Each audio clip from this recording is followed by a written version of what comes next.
Hello, कैसे हैं भाई सभी लोग। और देखिएगा, आपको पता होगा कि हमारी क्लास चल रही है बेसिकली उत्तराखंड की, और उत्तराखंड में ये हमारी चौथी क्लास है।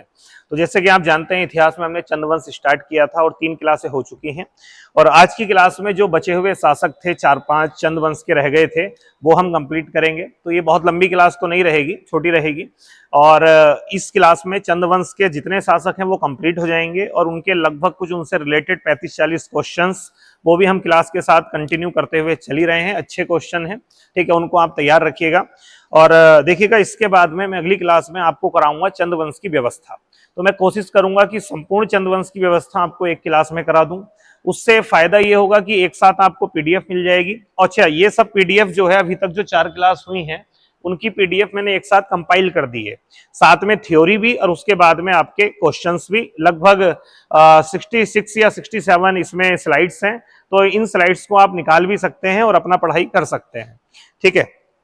तो देखिए, मैंने स्टार्ट किया था चंद्रवंश और आपको पूरी कहानी बताई थी कैसे कैसे चंद्रवंश स्थापित हुआ था। अगर आपने पिछली 3 क्लासें नहीं देखी हैं तो पहले आपसे निवेदन है कि आप वो 3 क्लास देख लीजिए, वो जरूरी है। उसके बाद में फिर आप ये चौथी क्लास करिएगा, ठीक है। तो पहली क्लास में हमने सोमचंद से स्टार्ट किया था और आगे करके एक एक करके हमने सब शासकों को देखा था। जो जो महत्वपूर्ण शासक थे उनको हमने पढ़ा था, ठीक है। और उसके बाद में अंतिम रूप से जो कल हमारी क्लास रही थी उसमें हमने अंतिम शासक पढ़ा था देवी चंद, जिसे कुमाऊं का क्या कहा जाता है, मोहम्मद बिन तुगलक कहा जाता है। और उसका रीजन ये है कि उसने विक्रमादित्य शासक बनने के चक्कर में, यानी विक्रमादित्य बनने के चक्कर में उसने सब कुछ लुटा दिया था, अपना सब कुछ खो दिया था, और जिसके कारण से राजस्व पूरा खाली हो चुका था, ठीक है। अब उसके बाद में क्या हुआ है उस पर हम बात करते हैं, ठीक है। तो लास्ट शासक हमने बात करी थी देवी चंद के बारे में और हमने यहां तक पढ़ा था। मैंने आपसे डिस्कस किया था देवी चंद के बारे में कि देवी चंद जो था वो कुमाऊं का एक ऐसा शासक था जिसे कुमाऊं का मोहम्मद बिन तुगलक कहा जाता है। मोहम्मद बिन तुगलक बेसिकली तुगलक वंश का शासक था।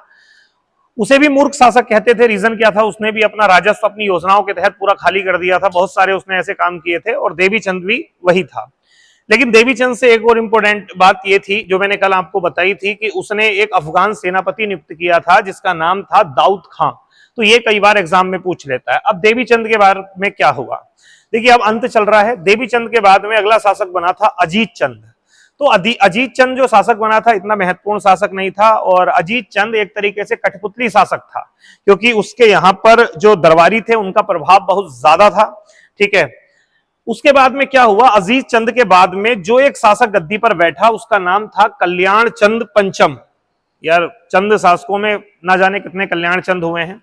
अब ये कल्याण चंद पंचम है तो आप सोच लीजिए कितने कल्याण चंद हुए हैं।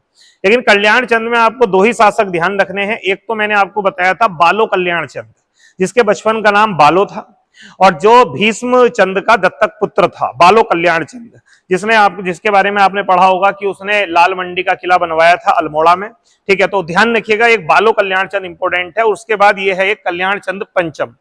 कल्याण चंद पंचम से 2 क्वेश्चन आपके एग्जाम के पॉइंट ऑफ व्यू से इंपोर्टेंट है। पहला है, कल्याण चंद के समय पर एक राज कवि थे जिनका नाम था शिव, और उनकी एक पुस्तक है जिसका नाम है कल्याण चंद्रोद्यम। तो ये कल्याण चंद्रोद्यम जो है ये कल्याण चंद पंचम के बारे में लिखी गई है। क्वेश्चन एग्जाम में कैसे पूछेगा कि कल्याण चंद्रोद्यम या राज कवि शिव की पुस्तक कल्याण चंद्रोद्यम किस चंद वंश के शासक से संबंधित है, कई सारे ऑप्शन दे देगा। तो उसमें आपको ध्यान रखना है कल्याण चंद पंचम। एक तो ये इंपोर्टेंट है। दूसरा इंपोर्टेंट है, कल्याण चंद के समय आक्रमण हुआ था 1739 में नादिर शाह का। आपको पता होगा नादिर शाह वह व्यक्ति जिसने मुगल काल के अंतिम फेज में बेसिकली मोहम्मद शाह रंगीला के समय, जिस समय मुगल शासक मोहम्मद शाह रंगीला था, उस समय पर नादिर शाह ने भारत पर ईरान से आक्रमण किया था।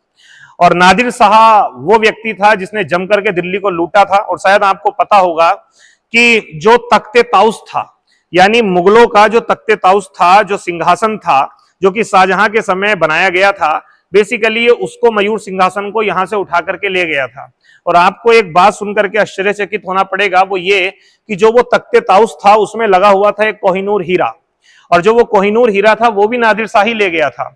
और उसके बाद में फिर वो कोहिनूर हीरा इसके उत्तराधिकारियों के पास आया था। फिर उसके बाद में वो आ गया था रणजीत सिंह के पास। आपको 2 क्वेश्चंस का जवाब देना है, कमेंट में बताना है।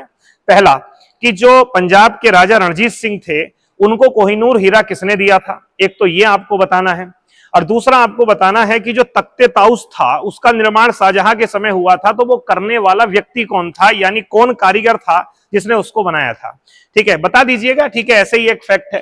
तो नादिर शाह का आक्रमण जो हुआ था उस समय भी चंद वंश का शासक यही था। एक आपको और चीज ये बतानी है कि बताइए जिस समय भारत पर बाबर का आक्रमण हुआ था, यूं तो बाबर ने बहुत सारे आक्रमण किए थे, 1517 के बाद में 19 में किए, कई सारे किए, लेकिन जो सफल हुआ था वो 1526 वाला हुआ था, जिसमें जिसे पानीपत की प्रथम लड़ाई के नाम से जाना जाता है। तो क्वेश्चन ये है कि पानीपत की जो प्रथम लड़ाई हुई थी उस लड़ाई के समय चंद्रवंश का शासक कौन था, ये मैं आपको पढ़ा चुका हूं, बताइएगा कमेंट में। तो ये ध्यान रखिएगा कि नादिर शाह का जो आक्रमण हुआ था भारत में वो कल्याण चंद पंचम के समय पर हुआ था। दो बात इंपॉर्टेंट है, एक राजकवि शिव के बारे में और एक जो है वो आपका नादिर शाह के बारे में, इसको ध्यान रखिएगा। नादिर शाह से क्वेश्चन पूछ लेता है, जो क्वेश्चन पूछता है वो मैं आपको बेसिकली बता चुका हूं कि मुगल शासक उस समय कौन था। हुआ क्या, कल्याण चंद पंचम के बाद में जो गद्दी पर बैठा वो शासक बैठा दीपचंद। अब इन शासकों को सही से सुनिएगा क्योंकि लास्ट शासकों का क्रम पूछ लेता है। तो हुआ क्या, कल्याण चंद पंचम के बाद में गद्दी पर बैठा दीपचंद। अब देखिए दीपचंद जो गद्दी पर बैठा था तो ये एक व्यक्ति के संरक्षक में बैठा था, संरक्षण में बैठा था, और उसका नाम था सिब्बदत्त जोशी। सिब्बदत्त जोशी एक बड़ा नाम है, आपको याद रखना है। संरक्षण का मतलब आप समझ रहे होंगे कि क्या होता है। जब कोई शासक स्वविवेक से निर्णय नहीं ले पाता, उसके जितने भी निर्णय होते हैं वो किसी व्यक्ति विशेष की देन होते हैं, यानी व्यक्ति विशेष के निष्कर्ष के पश्चात ही वो निर्णय ले पाता है, तब उसे हम किसी का संरक्षण का शासन मान लेते हैं। जैसे कि अकबर के समय बैरम खां का रोल हम देखते हैं कि अकबर के समय पर बैरम खां ने वही रोल अदा किया था। शुरुआत में जब छोटा था अकबर, जब गद्दी पर बैठा था तो मेन डिसीजन जो लेता था वो बैरम खां लेता था।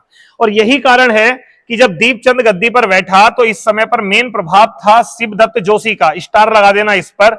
और सीधी सी बात है, सिब्बदत्त जोशी का मेन प्रभाव रहेगा तो मेन नीति निर्माण का कार्य सिब्बदत्त जोशी के द्वारा होगा, दीपचंद कुछ करेगा नहीं। और इस कारण से दीपचंद को क्या कहा जाता है, कुमाऊं का गूंगा राजा कहा जाता है। इंपॉर्टेंट है, 3 स्टार लगा देना कि कुमाऊं का गूंगा राजा, ठीक है, यानी मूक राजा, गूंगा राजा किसे कहा जाता है, दीपचंद को। रीजन समझ सकती है किसके पास थी, आपकी सिब्बदत्त जोशी के पास थी।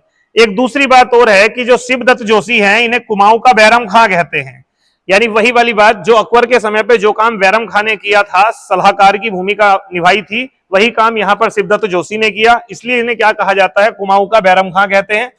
3 स्टार लगा लीजिएगा, महत्वपूर्ण है। उसके बाद में सिब्बदत्त जोशी को कुमाऊं का शिवाजी भी कहा जाता है। देखिए ये तीनों ही फैक्ट बहुत इंपॉर्टेंट है, एग्जाम में आपसे पूछ सकता है।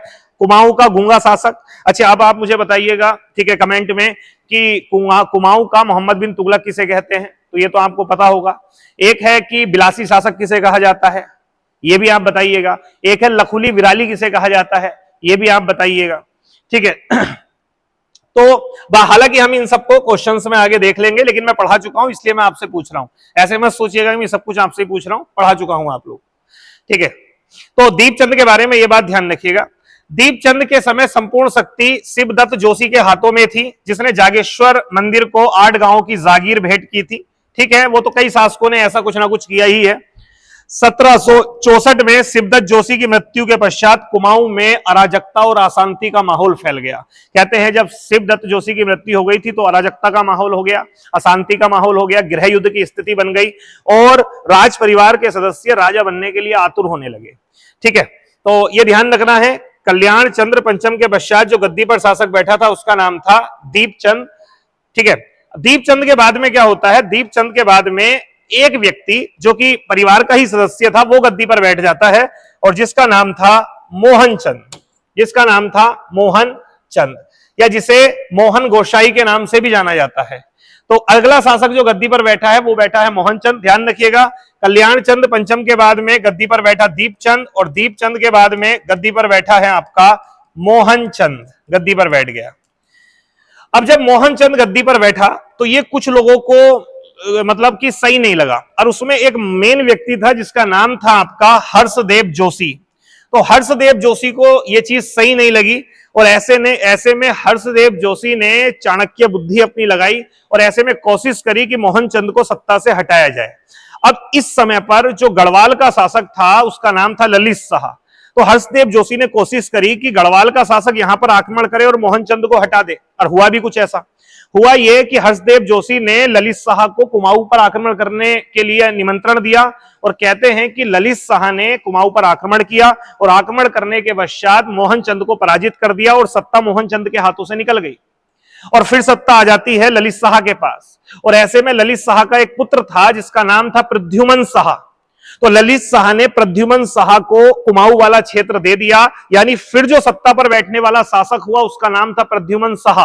ध्यान रखिएगा, प्रद्युमन शाह गढ़वाल का शासक था, यानी गढ़वाल के शासक ललित शाह का पुत्र था, लेकिन जब वो बैठता है यहां पर तब उसका नाम होता है प्रद्युमन चंद। तो एक क्वेश्चन फिर यहां से बनता है कि वो कौन सा शासक था गढ़वाल का जिसने कुमाऊं की सेना को पराजित करके अपनी सत्ता स्थापित करी थी? ललित शाह।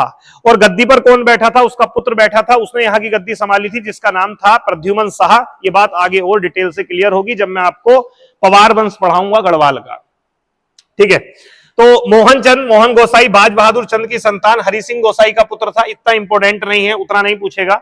मोहनचंद के अत्याचारों से असंतुष्ट होकर हर्षदेव जोशी, जयानंद जोशी और अन्य लोगों ने गुप्त रूप से पत्र भेजकर गढ़वाल के राजा ललित शाह, इंपोर्टेंट है, इस समय गढ़वाल के राजा थे ललित शाह, ललित शाह को कुमाऊं पर आक्रमण करने हेतु आमंत्रित किया। और 1779 में बगवाली पोखर के युद्ध में मोहनचंद पराजित हो गया। यह भी इंपॉर्टेंट है, इसको ध्यान रखिएगा। 1779 में एक युद्ध हुआ है जिसे बगवाली पोखर का युद्ध कहते हैं, और इस युद्ध में ललित शाह जीत जाता है, और जीतने के पश्चात मोहनचंद गद्दी से अपदस्थ हो जाता है। मृत्यु नहीं हुई है, ठीक है, अपदस्थ हुआ है। और फिर गद्दी पर कौन बैठ जाता है? आपका ललित शाह का पुत्र जिसका नाम था प्रद्युमन शाह। इसका नाम था प्रद्युमन शाह, तो गद्दी पर बैठ गए प्रद्युमन शाह। और प्रद्युमन शाह किस नाम से गद्दी पर बैठा? प्रद्युमन चंद के नाम से बैठा, यह बात ध्यान रखिएगा। ठीक है, तो अब सत्ता किसके पास आ गई? प्रद्युमन चंद के पास। और लगभग 1779 से, लड़ाई के पश्चात गद्दी इसको मिल गई, 1779 से लगभग 7 वर्षों के लिए प्रद्युमन चंद गद्दी पर बैठा रहा। उसके बाद में हुआ क्या? गढ़वाल में भी सत्ता बिगड़ रही थी, तो ऐसे में प्रद्युमन साहब वापस आपका गढ़वाल हो जाता है, और यहां पर मोहनचंद दोबारा से गद्दी पर बैठ जाता है। यानी आप समझिएगा सिस्टम क्या था। सिस्टम यह था कि पहले शासक बना कल्याण चंद पंचम, जहां से हमने चीजें उठाई हैं। उसके बाद में गद्दी पर बैठा दीपचंद, दीपचंद के बाद में गद्दी पर बैठा मोहनचंद, मोहनचंद के बाद में गद्दी पर आ गया प्रद्युमन चंद, प्रद्युमन चंद, और प्रद्युमन चंद के बाद में दोबारा से गद्दी पर कौन बैठ जाएगा? मोहनचंद। तो फिर से मोहनचंद कुछ समय के लिए गद्दी पर आ जाता है। तो 1779 से 1786, ये सन भी इंपोर्टेंट है कि किस समय तक प्रद्युमन चंद गद्दी पर बैठा, इस टाइम तक बैठा। ठीक है, और 1786 में निर्वसित राजा मोहनचंद दोबारा से कुमाऊं की गद्दी पर बैठ जाता है, यानी एक बार दोबारा से गद्दी पर यह बैठ गया। तो मोहनचंद का जो राजकाल है, जो शासन काल है, उसमें गैप रहा है। पहले मोहनचंद रहा, फिर आपका हर्षदेव जोशी ने इनवाइट कर दिया ललित शाह को, और उसके बाद में प्रद्युमन चंद की सत्ता आ गई, और उसके बाद में फिर से कौन गद्दी पर बैठ गया? मोहनचंद गद्दी पर बैठ गया। ठीक, इसके बाद क्या होता है? बस अब अंती चल रहा है, मोहनचंद रहा। 1788 में हर्षदेव जोशी ने मोहनचंद की हत्या कर दी। जब कुछ नहीं मिला, पहले कोशिश करी हटाने की, लेकिन वो दोबारा से गद्दी पर बैठ गया, तो ऐसे में हर्षदेव जोशी ने मोहनचंद की हत्या कर दी, और हत्या करने के बाद गद्दी पर किसे बैठा दिया? शिवचंद को बैठा दिया। यानी आप ध्यान रखिएगा, मोहनचंद के बाद में दोबारा जब मोहनचंद बैठा था, उसके बाद में गद्दी पर कौन बैठ गया? शिवचंद बैठ गया। और शिवचंद से एक क्वेश्चन बनता है, इंपॉर्टेंट है, 3 स्टार लगा देना, कि किस शासक को मिट्टी का महादेव कहा जाता है? मिट्टी का महादेव या मिट्टी का महाकाल कहा जाता है।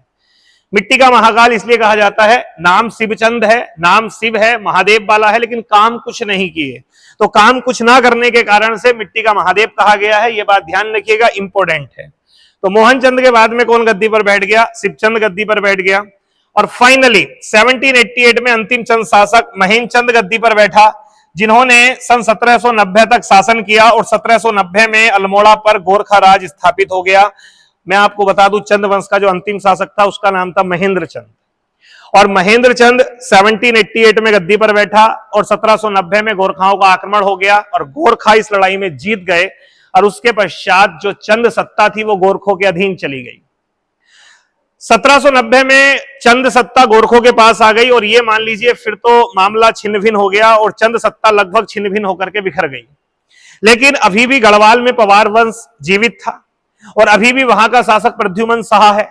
प्रद्युमन शाह वहां पर रहेगा और आप आगे चल के देखेंगे 1804 में गोरखाओं और प्रद्युमन शाह के बीच में एक लड़ाई होगी और जिसमें प्रद्युमन शाह पराजित हो जाएंगे और पवार वंश जो है वो भी पराजित होने के पश्चात सत्ता अपने हाथ से खो देगा। फिर सत्ता आ जाएगी गोरखाओं के पास और इस प्रकार से चंद वंश का कुमाऊं और पवार वंश का गढ़वाल दोनों ही कहां पहुंच जाएंगे? गोरखाओं के पास पहुंच जाएंगे। 1804 से लेकर के और लगभग 1815 तक सब चीजें गोरखाओं के हाथों में रहेंगी। उसके बाद में बीच में हस्तक्षेप होगा अंग्रेजों का, क्योंकि जो प्रद्युमन शाह के उत्तराधिकारी थे वो कोशिश करेंगे अंग्रेजों की सहायता से सत्ता लेने की, कि दोबारा से सत्ता ली जाए। और ऐसे में अंग्रेज लड़ाई लड़ेंगे गोरखाओं से और संगोली की लड़ाई से उत्तराखंड के क्षेत्र को गोरखाओं से आजाद करा लेंगे। और उसके बाद में एक छोटा सा राज्य प्रद्युमन शाह के उत्तराधिकारी यानी सुदर्शन शाह को दे दिया जाएगा टिहरी रियासत के रूप में और बाकी के क्षेत्र पर ब्रिटिश राज स्थापित हो जाएगा। खैर, वहां तक की यात्रा पूरी करने के लिए पहले हमें चंदवंश के शासक हमने पढ़ लिए, अब हमें चंदवंश की पढ़नी है व्यवस्था, उसके बाद पवार वंश, उसके बाद में फिर गोरखा संघर्ष, उसके बाद में फिर ब्रिटिश राज हम पढ़ेंगे। ठीक है, तो ये सब चीजें हमें करनी है, बट ये इतने फैक्ट हैं जो आपको ध्यान रखने हैं। एक बात और इंपॉर्टेंट, हर्षदेव जोशी से एक क्वेश्चन पूछता है कि किसे कुमाऊं का चाणक्य कहा जाता है? चाणक्य तो था ही, आप देखिए कुछ लोग तो ये कहते हैं, गुप्त पत्रों से ये पता चलता है। देखिए, गढ़वाल शासक ललित शाह को मोहन चंद के समय आक्रमण करने के लिए किसने बोला था? तो आप कहेंगे हर्षदेव जोशी ने बोला था। उसके बाद में कुछ लोग ये कहते हैं कि जो गोरखाओं को आक्रमण करने के लिए आमंत्रित किया था वो भी हर्षदेव जोशी ने किया था। अब क्या कुटिल बुद्धि थी, क्या मन में चल रहा था, क्या चाणक्य की सोच चल रही थी, ये नहीं पता, लेकिन यही एक कारण है कि जिसके कारण से हर्षदेव जोशी को क्या कहा जाता है? कुमाऊं का चाणक्य कहा जाता है। तो आपसे क्वेश्चन पूछे कुमाऊं का चाणक्य किसे कहते हैं, तो ये किसे कहते हैं भैया? हर्षदेव जोशी को कहते हैं। ये बात ध्यान रखिएगा। और इस तरीके से सन 1790 में चंदवंश का क्या हो गया? आपका अंत हो गया। ठीक है, अब देखिए किताबें हैं, बहुत सारी किताबें हैं, बहुत कुछ आप पढ़ सकते हैं, लेकिन ऐसा तो होगा नहीं ना कि चंदवंश से आपके एग्जाम में सब क्वेश्चन आ जाएंगे। तो चंदवंश से जो क्वेश्चन आएगा वो अगर साधारण क्वेश्चन है, आपने नॉर्मल से पढ़ रखा है, आप आराम से कर लेंगे। अब आप बहुत डिटेल में पढ़ रहे हैं, चंदवंश महीना लगा दे रहे हैं पढ़ने में, लिख लिख के कर दे रहे हैं, और एग्जाम में क्वेश्चन एक आध आ गया हल्का सा, तो क्या फायदा उसको पढ़ के? तो मेरा मानना यह है कि कितना पढ़ना है ये ज्यादा इंपॉर्टेंट नहीं है, इंपॉर्टेंट ये है कि क्या महत्वपूर्ण है वो पढ़ा जाए। तो महत्वपूर्ण ही हमें पढ़ना है, वही हम पढ़ते हुए चलते हैं। तो इस तरीके से चंद शासकों का हो जाता है आपका अंत। अब हमने क्वेश्चन हम साथ में करते हुए चल रहे थे और मुझे उम्मीद है ये जितने क्वेश्चन मैं आपको दूंगा चंद शासकों से रिलेटेड, आपके एग्जाम में क्वेश्चन यहीं से आपको मिल जाएगा। ठीक है, बाकी व्यवस्था से क्वेश्चन काफी सारे पूछता है, तो हम व्यवस्थाओं से भी क्वेश्चंस के बारे में डिस्कस करेंगे, क्वेश्चन देखेंगे और अच्छे से हम व्यवस्था को कंप्लीट करेंगे अगली क्लास में। ठीक है, चलिए लास्ट क्वेश्चन हमने किया था, शायद 27 क्वेश्चन था। ठीक है, लास्ट क्वेश्चन ये था हमारा। लास्ट क्वेश्चन था किसे चंदवंश का मोहम्मद बिन तुगलक कहा जाता है? मैं आपको बता चुका था, देवी चंद को कहा जाता है, एमबीटी।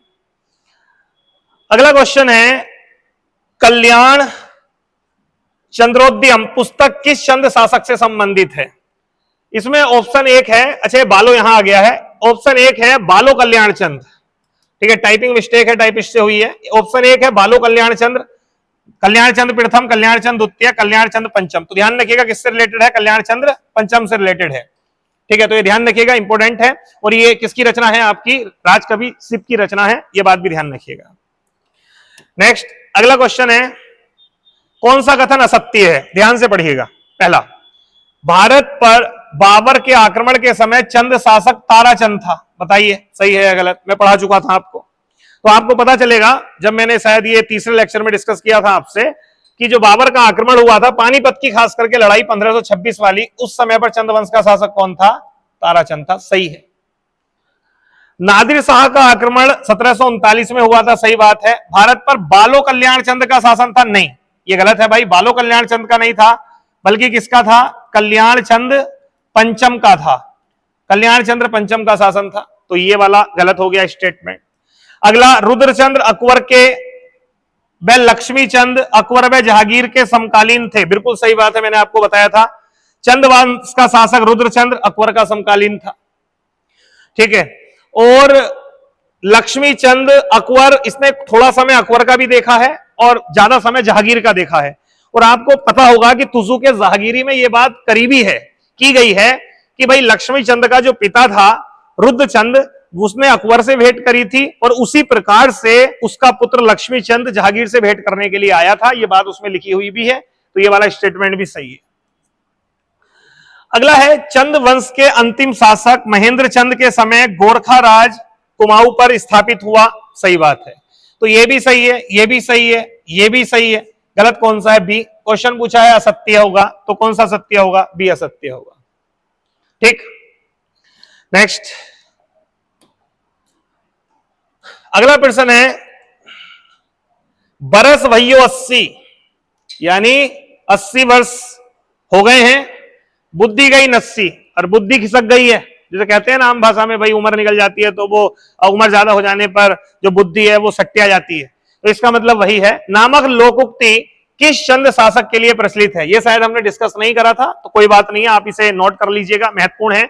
एक मैंने आपको शासक बताया था जिसका नाम था बाज बहादुर चंद्र, बाज बहादुर चंद। ठीक है, अब आपको कमेंट में बताना है कि ये जो बाज बहादुर चंद था, इसे बहादुर की उपाधि का खिताब किसने दिया था, इसे बहादुर का खिताब किसने दिया था, ये आपको एक बताना है। बाकी इसके बारे में मैंने डिस्कस आपसे बहुत सारी चीजें करी थी। बाजपुर को इसने बसाया था, इसके अलावा जो मानसरोवर यात्री थे उनके लिए गूट भूमि इसने दान में दी थी, हथिया देवाल का मंदिर, बहुत सारे काम किए थे। लेकिन यही वो शासक है कि अंतिम समय में इसके लिए एक लोकोक्ति कही जाने लगी थी, बरस भइयो 80 बुद्धि गई 80। और ऐसा हम कब करते हैं? हम ऐसा बूढ़े लोगों के लिए, बड़े बुजुर्गों के लिए कब बोलते हैं? जब उनका वर्चस्व कम हो जाता है। इससे यह पता चलता है कि शायद अंतिम समय में बाज बहादुर चंद का जो प्रभाव था वो सीमित होने लगा था और उसकी शक्ति धीरे धीरे क्षीण होने लगी थी, तो शायद इसलिए ये कहा जाता था इसके बारे में। तो इंपॉर्टेंट है, इसको ध्यान रखिएगा। ठीक, नेक्स्ट, कल्याण चंद पंचम के पश्चात शिवदत्त जोशी के संरक्षण में कौन शासक गद्दी पर बैठा था? भाई मैंने बताया था क्रम कि देखिए कल्याण चंद पंचम के बाद गद्दी पर कौन बैठा था, तो आप कहेंगे जी दीपचंद बैठा था, दीपचंद। दीपचंद के बाद गद्दी पर कौन बैठा? मोहन चंद बैठा। फिर हर्षदेव जोशी ने बुला लिया ललित शाह को, और कौन बैठा जाता है आपका? प्रद्युमन शाह बैठ जाता है, प्रद्युमन चंद के नाम से। ठीक है, उसके बाद में ये वापस चला जाता है। फिर गद्दी पर दोबारा से कौन बैठ जाता है? मोहन चंद बैठ जाता है, और मोहन चंद को हत्या कर देता है आपके हर्षदेव जोशी। और उसके बाद में फिर क्या होता है आपका? यहां पर एक शासक बैठ जाता है जिसका नाम था शिवचंद, जिसे मिट्टी का महाकाल कहते हैं। और फाइनली अंतिम शासक बैठता है महेंद्र चंद। तो ये थोड़ा सा ध्यान रखिएगा। तो खैर इसका आंसर क्या होगा? दीपचंद होगा। ठीक, नेक्स्ट, कौन सा कथन असत्य है? कुमाऊं का बैरम खां शिवदत्त जोशी, सही है। कुमाऊं का गूंगा शासक दीपचंद, सही है। कुमाऊं का एमबीटी मोहम्मद बिन तुगलक देवीचंद, सही है। कुमाऊं का बिलासी शासक, ये शासक है, शासक कौन था? बीणाचंद, ये भी मैं आपको पढ़ा चुका था। यानी चारों सही है। तो कौन सा सत्य है? कोई सा भी असत्य नहीं है, उपरोक्त में से कोई भी असत्य नहीं है। इंपॉर्टेंट क्वेश्चन है, एग्जाम में पूछ सकता है, ध्यान रखिएगा। ठीक है, इसमें से घूम फिरा करके आपसे क्वेश्चन एग्जाम में पूछा जा सकता है, तो इसको आप ध्यान रखिएगा। नेक्स्ट, अगला क्वेश्चन, मिट्टी का महादेव किस शासक को कहा जाता है? भाई मिट्टी का महादेव किसे कहा जाता है? शिवचंद को कहा जाता है। शिव से ध्यान रखिएगा। ठीक है, काम कुछ करा नहीं, इसलिए जो है इसे क्या कहते हैं? मिट्टी का महाकाल भी कहा जाता है। तो इंपॉर्टेंट है, शिवचंद को कहते हैं। नेक्स्ट, अगला क्वेश्चन है, अंतिम चंद शासकों का सही क्रम क्या है? भाई ये देखो क्वेश्चन पूछ लिया, इंपॉर्टेंट है। तो हम लास्ट से पकड़ेंगे। सबसे लास्ट में कौन था? महेंद्रचंद। उससे पहले शिवचंद, ठीक है। उससे पहले मोहन चंद गद्दी पर बैठा, उससे पहले प्रद्युमन चंद गद्दी पर बैठा, फिर उससे पहले मोहन चंद की सत्ता थी, फिर उससे पहले कल्याण चंद पंचम की सत्ता थी, फिर उससे पहले अजीत चंद की सत्ता थी, फिर उससे पहले देवीचंद की सत्ता थी। तो इस तरीके से क्रम रहा है। सब आपको याद नहीं करने, बट एटलीस्ट 3 या 4 शासक आपको ध्यान रखने हैं। बात समझ रहे हैं? तो इस तरीके से ये क्वेश्चन है। और मुझे लगता है कि ये इतने क्वेश्चन थे जो कि आपके चंद्रवंश के शासकों से रिलेटेड थे, क्योंकि 4-5 शासक रह गए थे। तो मैंने सोचा था कि इसी क्लास में मैं आपको व्यवस्था पढ़ा दूं, लेकिन मैंने कहा नहीं, ये छोटी क्लास रखते हैं, व्यवस्था वाली क्लास में एक लंबी क्लास आपकी अगली वाली लेकर के आऊंगा। ठीक है, तो अब आप क्या करिएगा, देखिए ये पूरी स्लाइड है, लगभग 66 पेजेस की है, जिसमें आपके क्वेश्चंस भी हैं, लगभग 35 क्वेश्चंस हैं और बाकी राजाओं के बारे में है। और आप मोटा मोटा इसको पढ़ लोगे, समझ लोगे। मेन मैंने जितनी इंपॉर्टेंट चीजें आपने देखी होंगी, मैंने सबको हाईलाइट कर दिया है, सबके नीचे मैंने अंडरलाइन कर दिया, केवल आपको वही पढ़ना है, बाकी और कुछ नहीं पढ़ना। ठीक है, उतना आप कंप्लीट कर लीजिएगा, बढ़िया है। हम चंद्रवंश की व्यवस्था बहुत अच्छे से कंप्लीट करेंगे, तो अगली क्लास में मैं मिलूंगा आपसे चंद्रवंश की व्यवस्था के साथ। ठीक है, ओके, बाय बाय। बाकी जो लोग अभी लेखपाल पटवारी का फॉर्म भर रहे हैं, उनका एग्जाम है, तो वो कोर्स को ज्वाइन कर सकते हैं। आपको नालंदा एजुकेशन ऐप पर कंप्लीट क्लासें, यानी साथ में रीजनिंग भी, हिंदी भी, पूरी जीएस, उत्तराखंड, वो सब आपको जो है हमारी ऐप पर मिलेगी। ठीक है, बहुत ज्यादा फीस नहीं है, बहुत कम फीस है, आप ज्वाइन कर सकते हैं। जल्दी उसके एडमिशन क्लोज हो जाएंगे। ठीक है, ओके, बाय बाय।